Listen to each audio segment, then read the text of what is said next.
दोस्तों, इंडिया में एक फिल्म रिलीज हुई है छावा। सिर्फ 25 दिनों में इस फिल्म ने 700 करोड़ रुपए का बिजनेस कर लिया है। इस फिल्म के मुतालिक इंडियन प्राइम मिनिस्टर तक ने बात की है। लेकिन एक फिल्म के मुतालिक इंडियन प्राइम मिनिस्टर ने क्यों बात की? क्या इस फिल्म में तारीख को ठीक से दिखाया गया है? आइए इसकी असल कहानी जानते हैं। पहले इस फिल्म की कहानी पर बात करते हैं। ये कहानी आज से तकरीबन 350 साल पहले की है। वो दौर जब इंडियन सब कॉन्टिनेंट पर मुगल बादशाह औरंगजेब की हुकूमत थी। इसी दौर में मराठा सल्तनत का बादशाह संभाजी महाराज भी रहा करता था। संभाजी औरंगजेब की सल्तनत के खिलाफ लड़ रहा था और औरंगजेब को नुकसान पहुंचा रहा था। शहंशाह औरंगजेब शदीद गुस्से में था और इसने संभाजी से बदला लेने का फैसला कर लिया। अब दोस्तों, पूरी फिल्म इसी के ऊपर है कि कैसे औरंगजेब संभाजी को हराने की कोशिश करता है, लेकिन ये नाकाम हो जाता है। लेकिन आखिर में संभाजी के 2 करीबी साथी औरंगजेब से मिल गए और फिर इसको टॉर्चर कर मार दिया गया। अब ये इस फिल्म की बेसिक कहानी है।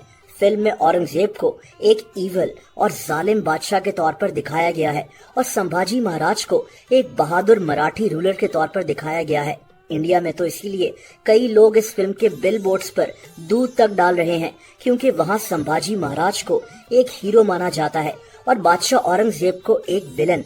इसीलिए इंडिया के प्राइम मिनिस्टर तक ने इस फिल्म और संभाजी महाराज की बात की, ताकि मुसलमान और हिंदुओं में एक टेंशन क्रिएट की जाए कि औरंगजेब एक मुसलमान बादशाह था और संभाजी एक हिंदू रूलर था। वोट्स के लिए कुछ भी किया जा सकता है। अब मैं आपको इसकी असल हिस्ट्री बताता हूँ कि कैसे फिल्म में कुछ भी दिखाया जा सकता है। आर्ट के नाम पर एक आदमी 1000 लोगों से लड़ भी सकता है, उनको मार भी सकता है।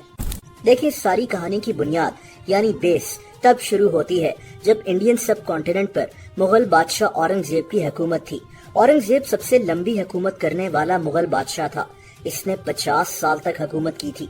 इसकी मौत 1707 में हुई थी और ये तब भी बादशाह था। औरंगजेब बहुत ताकतवर था। सब कॉन्टिनेंट यानी हमारे इलाकों के ज्यादातर हिस्से पर इसी की हुकूमत थी। दोस्तों, औरंगजेब की जिंदगी कोई नॉर्मल जिंदगी नहीं थी। इसने अपने वालिद शाहजहां को 8 साल तक कैद किए रखा और खुद बादशाह बन गया। वही शाहजहां जिसने ताज महल बनवाया था।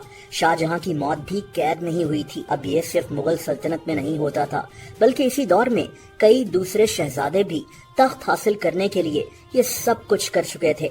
जैसा कि 1724 में आज जहां इंडियन स्टेट राजस्थान है, यहाँ का हुक्मरान महाराजा अजीत सिंह राठौर होता था। इसके अपने 2 बेटों ने, बख्श सिंह और अभय सिंह ने, इसको कत्ल कर दिया था ताकि इसका तख्त हासिल कर सकें।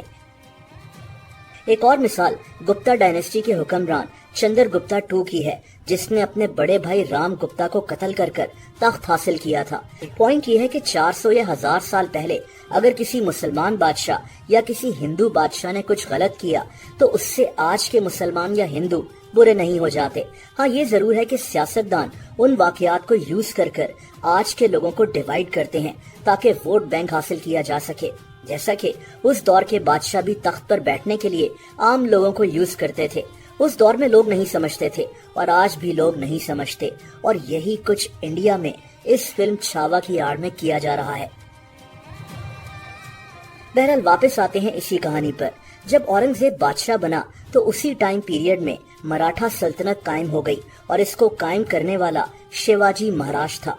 छावा फिल्म में जो संभाजी महाराज दिखाया गया है, ये शिवाजी का बेटा था। 1657 तक शिवाजी और मुगल सल्तनत में कोई मसला नहीं था, लेकिन फिर शिवाजी ने मुगल सल्तनत के इलाकों अहमदनगर और जुनार पर हमला कर दिया।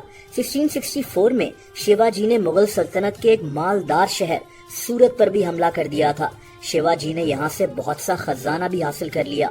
औरंगजेब जो नया बादशाह बना था, अब शिवाजी इसकी नजरों में आ चुका था।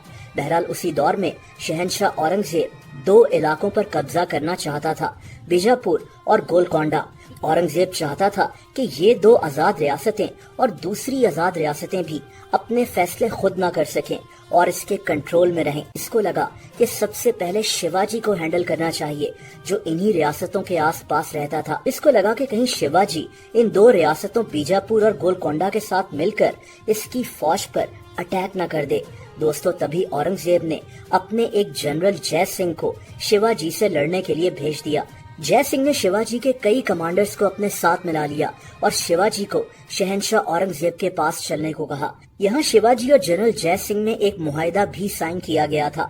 इसमें लिखा था कि शिवाजी अपने 23 किले यानी फोर्ट्स औरंगजेब को दे देगा और 12 अपने पास रख लेगा। शिवाजी यहाँ तक मान गया कि इसका बेटा संभाजी औरंगजेब की तरफ से जंग लड़ने जाएगा दक्कन के इलाके में, वही संभाजी जिसको छावा फिल्म में औरंगजेब से लड़ते हुए दिखाया गया है। इसके मुतालिक बाद में बात करेंगे, लेकिन अब आपको ये समझ में आ रहा होगा कि ये मुसलमान और हिंदुओं का मसला नहीं था। ये सिर्फ और सिर्फ मुगल सल्तनत की आपस की लड़ाई थी, जिसको इंडियन फिल्म्स में मुसलमान और हिंदुओं के बादशाहों की जंग के तौर पर दिखाया जाता है। शिवाजी तो खुद मुसलमानों के बहुत करीब था। इसके अपने अंकल का नाम शरीफ जी था, जो एक मुसलमान बुजुर्ग शाह शरीफ के नाम पर रखा गया था। शिवाजी के तो कई मुसलमान बुजुर्गों से भी बहुत अच्छे ताल्लुकात थे। बहरहाल दोस्तों, अब शिवाजी को औरंगजेब के पास लाया गया। औरंगजेब चाहता था कि शिवाजी इसके साथ मिल जाए, लेकिन यहाँ मसला तब शुरू हुआ जब शिवाजी औरंगजेब के दरबार में बैठा था। औरंगजेब जो एक ताकतवर बादशाह था, ये शिवाजी को इतनी अहमियत नहीं दे रहा था। ये बात शिवाजी को बुरी लगी और ये इसका दरबार छोड़कर चला गया। औरंगजेब गुस्से में आ गया और इसने शिवाजी को हाउस अरेस्ट करवा दिया, यानी शिवाजी को इसके मेहमान खाने से बाहर जाने की इजाजत नहीं थी। बहरहाल शिवाजी वहां से भाग निकला, लेकिन इसको अपनी शदीद बेइज्जती फील हुई। खैर, बाद में इसके कई सालों तक मुगल सल्तनत से अच्छे ताल्लुकात भी रहे थे। लेकिन अब बात करते हैं इसके बेटे संभाजी महाराज की, जिसको छावा फिल्म में एक हीरो के तौर पर दिखाया गया है, जिसने औरंगजेब के खिलाफ सख्त लड़ाई की। देखिए दोस्तों, पहली बात तो ये है कि इस फिल्म में ये नहीं बताया गया कि शिवाजी अपने बेटे संभाजी को पसंद नहीं करता था। यहाँ तक कि 2 दफा शिवाजी ने अपने ही बेटे संभाजी को एक किले में कैद करवा दिया था। कुछ लोग कहते हैं कि संभाजी अपने वालिद शिवाजी को तख्त से हटाने की प्लानिंग कर रहा था, और विकिपीडिया पर तो यहाँ तक लिखा है कि संभाजी ब्राह्मण औरतों का इस्तेसाल करता था और तभी शिवाजी अपने इस बेटे को पसंद नहीं करता था। दोस्तों, विकिपीडिया पर मुकम्मल ट्रस्ट नहीं करना चाहिए, लेकिन आप सोचें कि शहंशाह औरंगजेब के मुतालिक सबको पता है कि इसने अपने वालिद को कैद किया, अपने भाई को कत्ल किया, लेकिन संभाजी महाराज के मुतालिक ये बातें फिल्म में नहीं बताई गईं। जब शिवाजी की मौत हुई तो संभाजी तब भी उसी किले में कैद था, जिसका नाम पन्हाला फोर्ट है। अपने बाप की मौत के बाद ये वहां से भाग निकला और इसने शिवाजी के तमाम मिनिस्टर्स को कत्ल करवा दिया, जो शिवाजी के तख्त को संभालने का ख्वाब देख रहे थे। फिर से वही बात, इन चीजों के मुतालिक फिल्म में कभी नहीं बताया जाएगा, सिर्फ और सिर्फ इसलिए ताकि इंडिया के आम लोगों को, मुसलमानों को, हिंदुओं को ये बताया जाए कि मुगल बादशाह औरंगजेब कितना बुरा था और संभाजी महाराज कितना बहादुर था। उस दौर में औरंगजेब का बेटा अकबर, जो बाद में बादशाह बन गया, ये भी संभाजी के साथ मिल गया था, क्योंकि ये औरंगजेब की जगह बादशाह बनना चाहता था। दोस्तों, संभाजी का बाप शिवाजी यानी मराठा सल्तनत का फाउंडर एक अलग इंसान था, लेकिन संभाजी के मुतालिक बहुत सी अजीब बातें कही जाती हैं। देखिए, औरंगजेब तो अपना तख्त कायम रखने के लिए कुछ भी कर सकता था, लेकिन संभाजी की हकीकत भी बिल्कुल वैसी नहीं थी जैसी फिल्म में दिखाई गई है। जैसा कि अरेस्ट होने से पहले दिखाया गया कि संभाजी कई 100 मुगल फौजियों से अकेले लड़ रहा है, लेकिन हकीकत में जब इसको अरेस्ट किया जा रहा था तो ये वहां से भाग निकला था और बाद में इसको मुगल फौज ने अरेस्ट कर लिया था। अब जब इसको शहंशाह औरंगजेब के पास लाया गया और इसको टॉर्चर कर मारा गया, तब इसका दर्जा एक हीरो की तरह बन गया। इसकी एज सिर्फ 31 साल थी। तभी इसको आज इंडिया में एक खास तबका फ्रीडम फाइटर के तौर पर देखता है, जिसने बादशाह औरंगजेब के खिलाफ शदीद लड़ाई की, और इसकी फिल्म के बाद इसको मुसलमानों और हिंदुओं का एक मसला बनाकर दिखाया जा रहा है।